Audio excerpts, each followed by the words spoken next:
उपस्थित मित्रों, प्यारे बच्चों, आज हम बड़े सौभाग्यशाली हैं कि आज़ादी के अमृत महोत्सव की बेला में 77वां स्वतंत्रता दिवस मना रहे हैं। It is our 77th independence day. आज वास्तव में आज़ादी का महोत्सव का अवसर है, गीत गाने का अवसर है, नाचने का अवसर है, संगीत का अवसर है, आनंद में डूबने का अवसर है, क्योंकि स्वतंत्र होना इससे बड़ा और दूसरा कोई सौभाग्य नहीं है। अगर आज हम स्वतंत्र न होते तो हमारी हालात क्या होती? पिंजरे में कैद पक्षी से पूछो, उसकी तरफ देखो। लेकिन हम आज़ाद हैं और इस आज़ादी के लिए सबसे पहले उन अमर सपूतों को आप सबकी ओर से श्रद्धांजलि देता हूँ, जिनकी सोच से, जिनकी समझ से, जिनके संघर्ष से, जिनके बलिदान से आज हमें स्वतंत्रता का अवसर मिला, स्वतंत्रता का सौभाग्य मिला।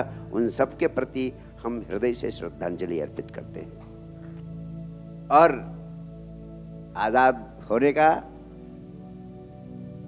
महोत्सव एक ही रोज नहीं, हर रोज मनाएं। लेकिन आज़ादी का महोत्सव मनाते समय हमें थोड़ा सा और भी गौर करने की ज़रूरत है, क्योंकि 77 बरस बीत चुके हैं आज़ाद हुए, लेकिन वास्तव में बहुत सारी बीमारियां हमारी ऐसी हैं जो हमारी आज़ादी के शत्रु हैं। जैसे आज़ाद हिंदुस्तान में 77 वर्ष की आज़ादी के बाद भी 77% से अधिक, लगभग 80% लोग बड़ी गरीबी में जीते हैं। अशिक्षा है, बीमारी है,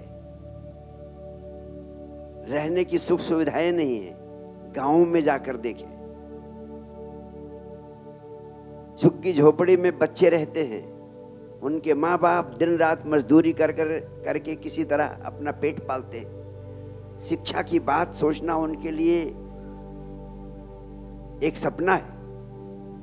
6 करोड़ बच्चे बाल मजदूर हैं और निस्संदेह हम प्रगति कर रहे हैं, बहुत प्रगति कर रहे हैं, और वो सौभाग्य है कि हम प्रगति कर रहे हैं। लेकिन अभी भी जिस देश में 70% से लोग भारी गरीबी में, भारी पीड़ा में, भारी नरक में जी रहे हों, हमें ज़रूरत है कि हम गौर करें क्यों हमारी ऐसी स्थिति है और हम इससे कैसे बच सकते हैं। वास्तव में हमारे हिंदुस्तान में ही नहीं, अभी पृथ्वी के बहुत सारे भूभाग में, बहुत सारे देशों में, अफ्रीकन कंट्रीज में हालात अच्छे नहीं हैं, हालात बुरे। पहली बात तो मैं ये कहना चाहता हूँ कि वास्तव में आज हमारी जितनी समस्याएं हैं, अब कोई क्षेत्रीय समस्या नहीं रह गई हैं, सब ग्लोबल प्रॉब्लम्स हो गई हैं। जैसे अगर बीमारी दुनिया के किसी एक देश में है तो सारी पृथ्वी के लोगों के लिए खतरा है। अगर कोरोना चाइना में है तो फिर होशियार रहना, पूरी पृथ्वी के लिए खतरा है। अब कोई चीज एक देश तक सीमित नहीं रह सकती है। गरीबी भी, अगर दुनिया के कुछ देशों में गरीबी है तो ये निश्चित समझ लेना कि उससे सारी मनुष्यता बच नहीं सकती। ये गरीब लोग, जो अमीर लोग हैं, उनकी गर्दन पकड़ेंगे, उनकी गर्दन दबाएंगी और अशांति, तनाव, उपद्रव, संघर्ष और महायुद्ध की स्थिति पैदा होगी।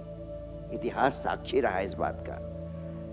इसलिए मैं जो मूलभूत बात कहना चाहता हूँ, जिसकी ओर हमेशा सारी दुनिया के चित्त का आकर्षण करता हूँ, वह है कि जो आज़ादी के शत्रु हैं, आज़ादी के शत्रु अगर समाप्त हो जाएं तो इस पूरी पृथ्वी पर लोगों को लग्जरी में ऐशो आराम से रहने के लिए, सारी पृथ्वी के लोगों को लग्जरी में रहने की सुविधा है।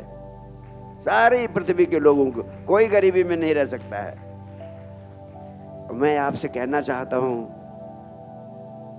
इस पूरी पृथ्वी पर जितना हम धन कमाते हैं उसका 70% से अधिक धन हम खर्च करते हैं युद्ध की सामग्री इकट्ठा करने में और सीमा पर सैनिकों की देखभाल करने में, उनकी परवरिश करने में, उनके ऊपर खर्च करने में।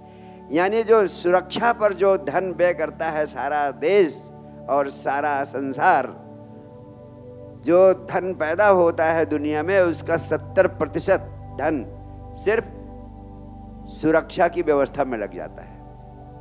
और लोग खाने बिना मरते हैं। लग्जरी किसको नहीं चाहिए? सबको चाहिए। अगर हमें चाहिए, अगर देश पर शासन करने वालों को चाहिए, शासन प्रशासन के लोगों को लग्जरी चाहिए, एसी चाहिए, कार चाहिए, गाड़ी चाहिए, बंगला चाहिए, तो जो झुग्गी झोपड़ी में पैदा होता है उस बच्चे को भी तो, उसके भी तो सपने हैं, उसको भी लग्जरी चाहिए। हर व्यक्ति को लग्जरी चाहिए। मैं लग्जरी के खिलाफ नहीं हूं। जो भी परंपरा लग्जरी के खिलाफ है, जो भी धर्म लग्जरी के खिलाफ बोलते हैं, मैं उस परंपरा के, उस धर्म के भी खिलाफ हूं। क्योंकि जब भी मनुष्य विकसित हुआ है तो लग्जरी उसके जीवन का अनिवार्य अंग रहा है। तो हिंदुस्तान के सभी लोगों को आराम की जिंदगी मिले, और जब आराम की जिंदगी मिलेगी तो अच्छा साहित्य पैदा होगा, अच्छा काव्य पैदा होगा, अच्छा नृत्य पैदा होगा, अच्छा संगीत पैदा होगा, और दुनिया में आनंद और परम आनंद की रसधार पैदा होगी। अन्यथा उसका पैदा होना संभव नहीं है। भूखे नंगे लोग कभी अच्छा गीत, अच्छा साहित्य, अच्छा संगीत, अच्छा नृत्य नहीं पैदा कर पाते हैं। और उसकी भूमि तैयार अगर हो सकती है तो भारतवर्ष में ही हो सकती है। भारतवर्ष आज़ाद हो चुका है, 77 वर्ष आज़ादी के बिता चुका है और विकसित भी हो रहा है तेजी से। आज पूरे विश्व में पांचवी विकसित, सर्वाधिक विकसित अर्थव्यवस्था की श्रेणी में आ रहा है। आने वाले समय में दूसरी तीसरी सबसे विकसित अर्थव्यवस्था हो जाएगा। लेकिन अगर हम, जो आज़ादी के शत्रु है, आज़ादी का सबसे बड़ा शत्रु कौन है? ये जो हमारे भीतर ईर्ष्या का भाव है, जो हमारे भीतर शत्रुता का भाव है, जो हमारे भीतर लोभ है, जो हमारे भीतर संघर्ष है, अशांति है, तनाव है, हिंसा है, जिसके कारण कि हमें युद्ध पर इतना धन व्यय करना पड़ता है। अगर ये भीतर से, हर आदमी के भीतर जो अशांति है, तनाव है, घृणा है, उपद्रव है, ये हर आदमी के भीतर से मिटाने का हम संकल्प ले लें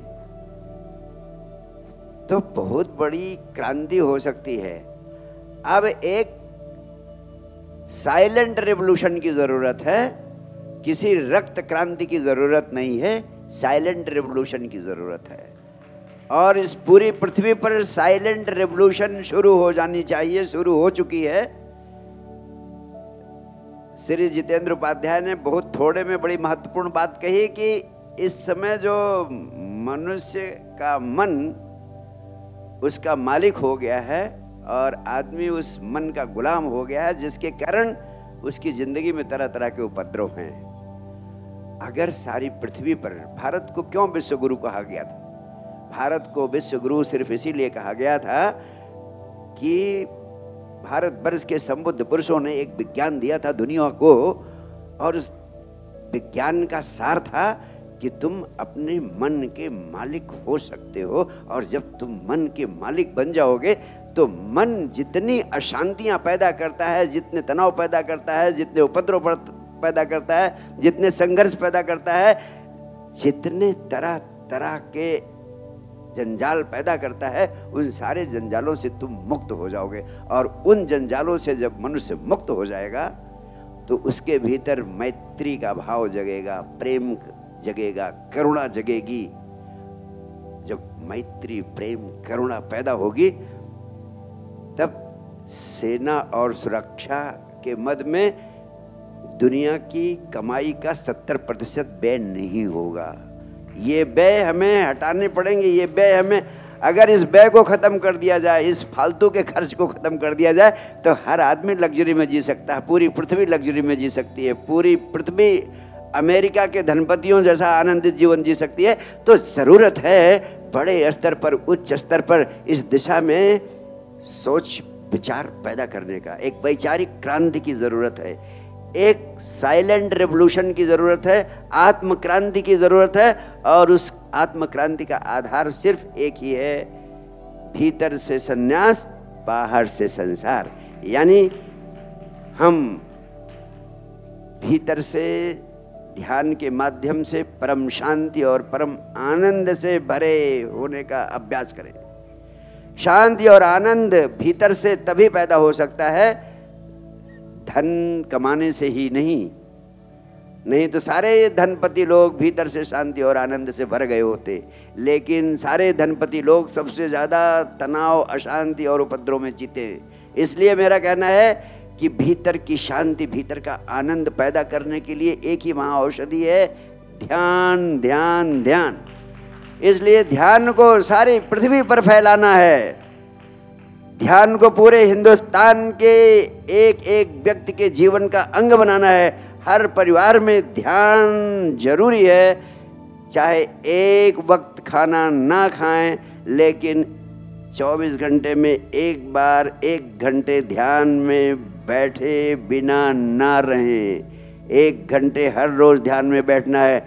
अगर इस सारी पृथ्वी के लोग 1 घंटे ध्यान में बैठने लगे, सिर्फ 1 घंटे ध्यान में बैठने का संकल्प ले ले, तो मैं वचन ही नहीं देता हूँ, भारतवर्ष के सभी संबुद्ध पुरुषों को साक्षी मानकर वचन देता हूँ कि इस पृथ्वी पर अशांति, तनाव, उपद्रव समाप्त हो जाएंगे और सारी पृथ्वी के लोगों के लिए ऐशो आराम और आनंद का जीवन उपलब्ध होगा।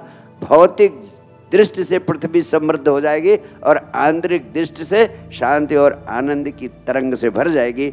इसलिए आज़ादी के इस परम पावन अवसर पर सारी दुनिया के लोगों से मेरी यही अपील है, मेरा यही आग्रह है कि 24 घंटे में 1 घंटे स्वयं के साथ होने का संकल्प ले, 1 घंटे ध्यान में बैठने का संकल्प ले, 1 घंटे भीतर की यात्रा, अंतर यात्रा को समर्पित कर दे। और जब आप अंतर यात्रा की दिशा में सक्रिय होते हैं तो पहली बार आप महसूस करते हैं, अनुभव करते हैं कि मैं कौन हूँ।